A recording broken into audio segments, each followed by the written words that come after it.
So male bosses are ignoring women after the Me Too era.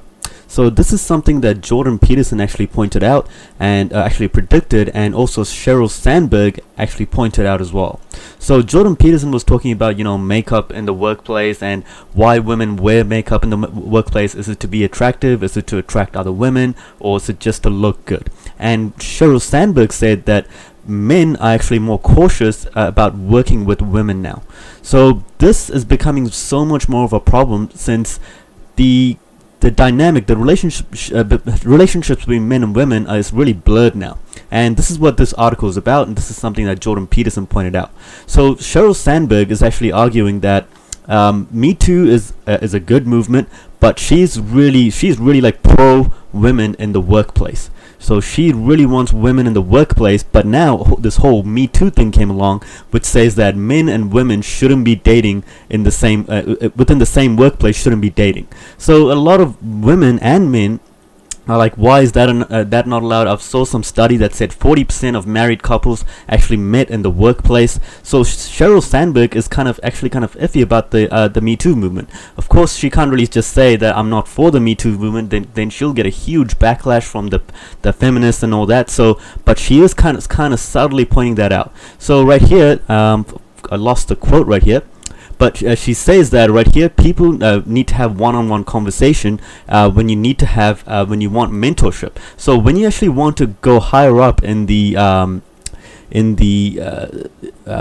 corporate ladder, you need mentorship. You need someone from above, like a boss, to actually mentor you.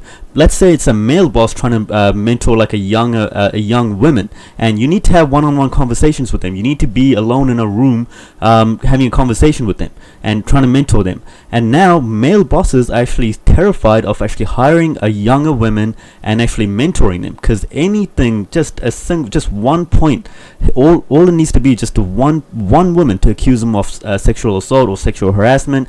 Now I heard a new quote now called sexual misconduct. I don't even know what that means, but just one woman needs to point the finger at him and say he sexually harassed me or he made me feel uncomfortable, and his entire reputation is gone. So not only that, his business could also go down. So apparently now male bosses are being really careful.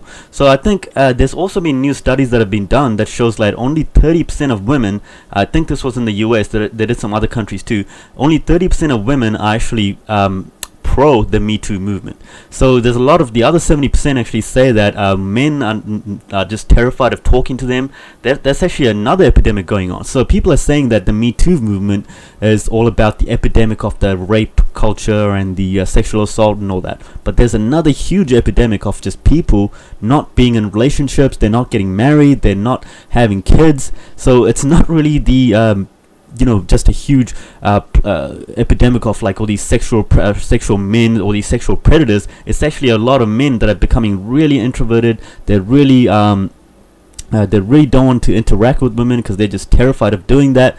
So this is what this is about. So I highly recommend you check out this article, and I might leave the link to this in the description below. So or just go to glamour.com and just search up Me Too. So it's a really interesting article. I actually want to see what else she's talking about here, what else she has to say about the Me Too movement, because I don't think she's actually pro Me Too.